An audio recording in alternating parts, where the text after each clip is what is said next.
Welcome to my YouTube channel. आज हम बात करने वाले हैं आइसोटॉप्स और आइसोबार्स के बारे में। तो कंसेप्ट को अच्छे से समझने के लिए वीडियो को लास्ट तक देखें और ज़्यादा से ज़्यादा वीडियो को शेयर और लाइक करें और चैनल को सब्सक्राइब करें। स्टार्ट करते हैं हम लोग आइसोटॉप्स एंड आइसोबार्स। सबसे पहले हम बात करते हैं आइसोटॉप्स की और आइसोटॉप्स की डेफिनेशन और फिर उसके एग्जाम्पल्स डिस्कस करते हैं सो दैट कंसेप्ट अच्छे से समझ में आ जाए। आइसोटॉप्स क्या है? Isotopes are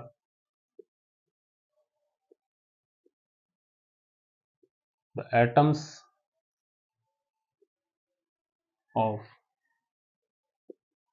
the same element having same atomic number but different mass number और एटॉमिक नंबर भी, एटॉमिक मास भी कह देते हैं जिसको। ठीक है, तो isotopes are the atoms of the same element having same atomic number but different mass number और एटॉमिक मास। मतलब वो एक ही एलिमेंट के डिफरेंट टाइप्स के एटम हैं जिनका एटॉमिक नंबर सेम है। एटॉमिक नंबर सेम है इसका मतलब वो सेम ही एलिमेंट है, लेकिन उनका जो नंबर ऑफ न्यूट्रॉन्स हैं उनमें डिफरेंट हैं। उसकी वजह से उनका जो मास होता है, मास नंबर या एटॉमिक मास है, वो डिफरेंट होता है ना। ये तो सिंपल हम कहें कि जो सेम एटॉमिक नंबर वाले एलिमेंट या वही एक ही जो एलिमेंट है उसके डिफरेंट फॉर्म्स जिनका मास नंबर डिफरेंट होता है। एटॉमिक नंबर सेम है, मास नंबर डिफरेंट है। एग्जांपल लेते हैं, जैसे हाइड्रोजन है, हाइड्रोजन के 3 आइसोटॉप्स हैं। सबसे पहले हाइड्रोजन की बात करें तो हाइड्रोजन के 3 आइसोटॉप हैं। पहला है, यहां हमने कल बात की थी, यहां एटॉमिक नंबर, यहां एटॉमिक मास। तो हाइड्रोजन का जो नॉर्मल हाइड्रोजन है, प्रोटियम, जिसका एक एटॉमिक नंबर तो 1 है, एटॉमिक मास भी 1 है, इसको हम कहते हैं ड्यूटीरियम। ठीक है, और इसको हम डी से भी रिप्रेजेंट कर देते हैं। It can be represented by D और 1H2, है ना। मतलब एटॉमिक नंबर 1, एटॉमिक मास 2। और तीसरा है ट्रीटियम, जिसको हम टी से भी रिप्रेजेंट कर देते हैं कैपिटल। इसका atomic number 1, atomic mass different. तो आप देखें, हाइड्रोजन के तीनों आइसोटॉप्स हैं, एटॉमिक नंबर तीनों का सेम है क्योंकि हाइड्रोजन के ही एटम्स है। एटॉमिक मास, प्रोटियम जो नॉर्मल सबसे ज्यादा कॉन्सेंट्रेशन में है, उसका एटॉमिक मास भी 1 है। ड्यूटीरियम का 2 एटॉमिक मास, ट्रीटियम का 3। ठीक है, तो इस तरह से ये एग्जांपल हो गया। ऐसे ही आप क्लोरीन के एग्जांपल ले सकते हैं। क्लोरीन के 2 आइसोटॉप्स एग्जिस्ट करते हैं।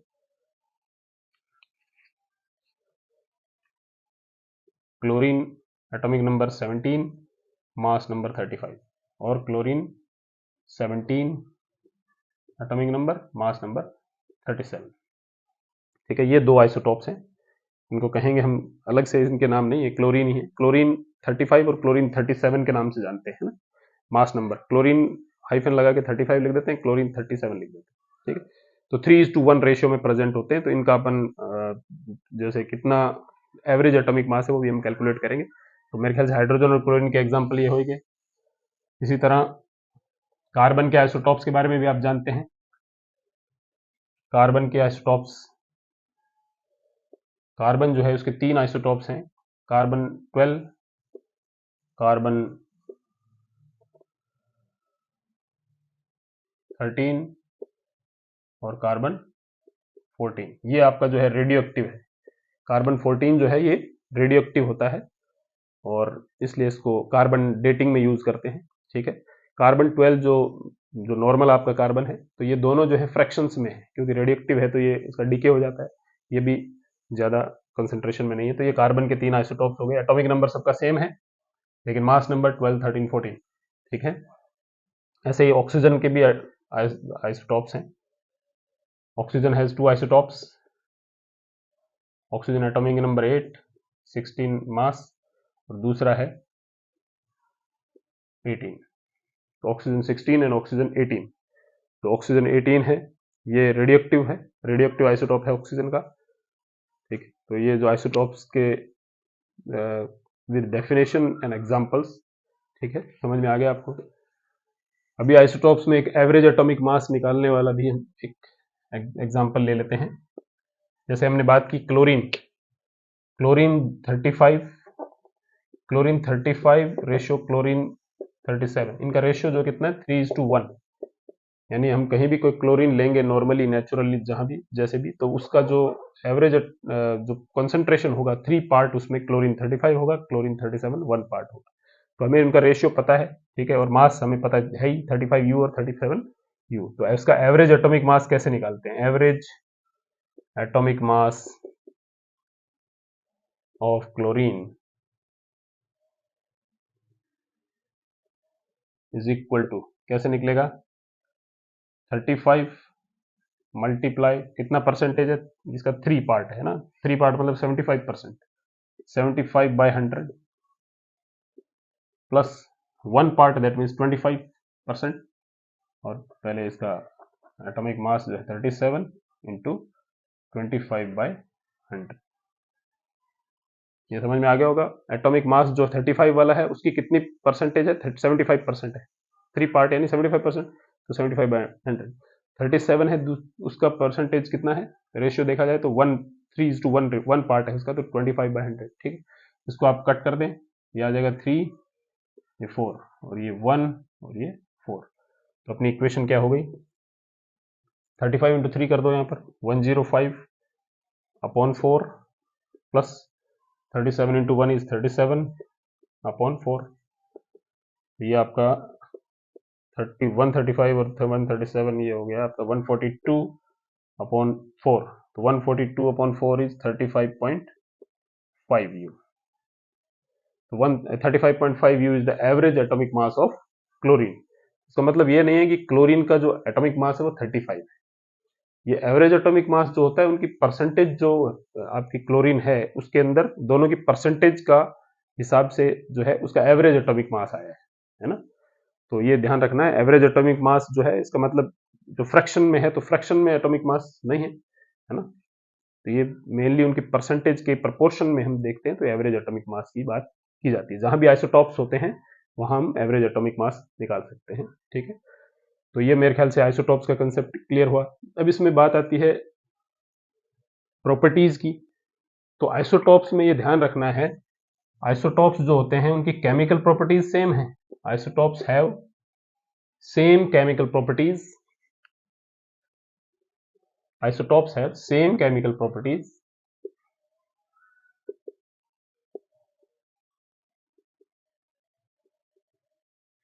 but have different physical properties। Physical properties उनकी डिफरेंट हो सकती हैं, लेकिन केमिकल प्रॉपर्टीज सेम होंगी। Same chemical properties, different physical properties, ये ध्यान रखें। केमिकल प्रॉपर्टीज सेम क्यों होगी? बिकॉज उनका जो इलेक्ट्रॉन का नंबर है वो सेम है। ठीक है, same number of electrons are there. जो नॉर्मली केमिकल प्रॉपर्टीज हैं उनमें इलेक्ट्रॉन्स ही पार्टिसिपेट करते हैं। ठीक है, तो आइसोटॉप्स जो हैं they have same chemical properties but different physical properties. तो ये अपना हो गया। अब हम इसकी बात करते हैं आइसोटॉप्स की एप्लीकेशंस। ठीक है, तो ये एक अलग से क्वेश्चन भी आ सकता है कि what are the applications of isotopes. ठीक है, तो बात करते हैं एप्लीकेशंस ऑफ आइसोटॉप्स। आइसोटॉप्स की एप्लीकेशन क्या है? An isotope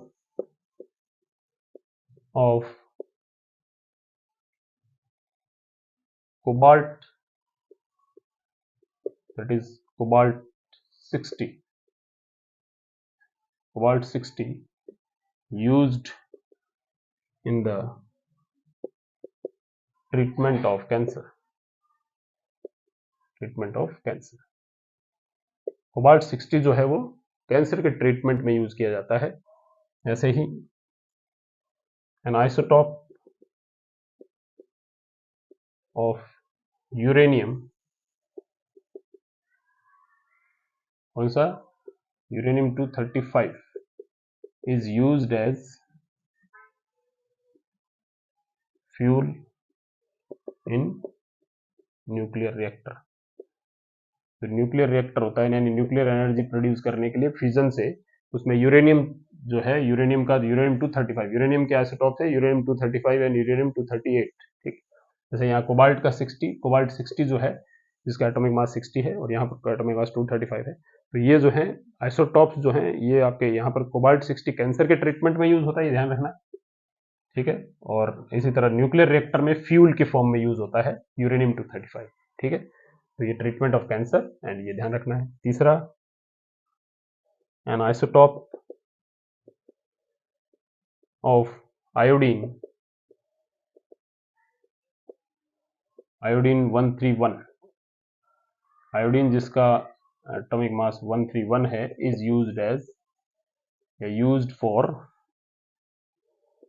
treatment of goiter, goiter और थायराइड ग्लैंड की जो कैंसर है, थायराइड ग्लैंड के कैंसर को ट्रीटमेंट करने में भी आयोडीन 131 का यूज होता है। और इसके अलावा गोइटर, गोइटर आप जानते ही हैं जो इनलार्जमेंट ऑफ थायराइड ग्लैंड होता है, तो उसको भी ये यानी ये कह सकते हैं तो दोनों सेम ही चीज है। इनलार्जमेंट होने का कारण भी हो सकता है कि अनकंट्रोल्ड डिवीजन ऑफ सेल यानी कैंसर हो, तो जो गोइटर है उसके ट्रीटमेंट में आयोडीन 131 का यूज होता है। तो ये आइसोटॉप्स का भी एक बढ़िया क्वेश्चन बनता है कि what are the applications of isotopes. ठीक है, तो ये 3 आइसोटॉप्स के एप्लीकेशन एटलीस्ट आप ध्यान रखें। ठीक है, cobalt 60 use for the treatment of cancer, isotope of uranium 235, isotope of uranium that is uranium 235 used for the used as fuel in the nuclear reactor, nuclear reactor में fuel की form में use होता है। और जो goitre के treatment में iodine 131 यानी आयोडीन का जो आइसोटॉप्स है आयोडीन 131, ये आपका उसके ट्रीटमेंट में यूज होता है। तो आई थिंक आइसोटॉप्स की एप्लीकेशंस आपको क्लियर हो गई होंगी। ठीक है, तो आगे बढ़ते हैं हम। अब बात करते हैं आइसोबार्स की। आइसोबार्स, अब आइसोबार्स क्या है? ये आइसोटॉप्स के रिवर्स, यहां पर क्या है, एटम्स एलिमेंट्स डिफरेंट है लेकिन वहां पर उसका मास जो है वो सेम आ रहा है। ठीक है, तो क्या कहेंगे हम, isobars are atoms of different elements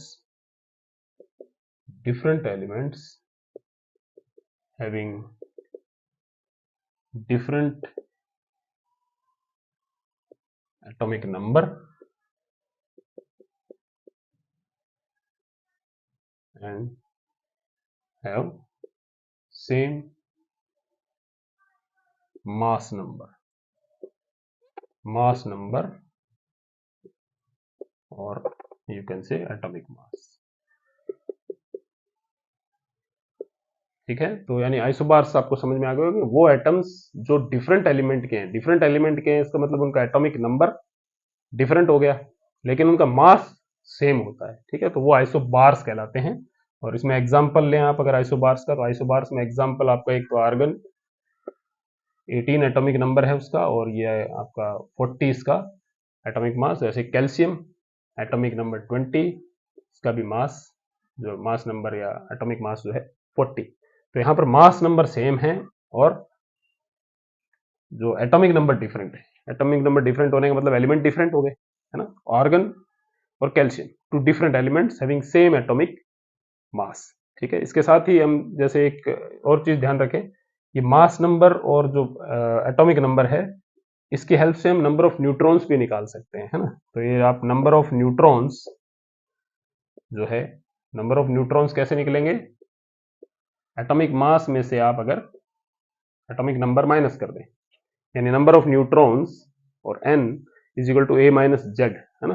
तो जैसे अगर हम यहां पर बात करें number of neutrons in case of argon, है ना, number of neutrons in argon कितना हो गया, एटॉमिक मास इज 40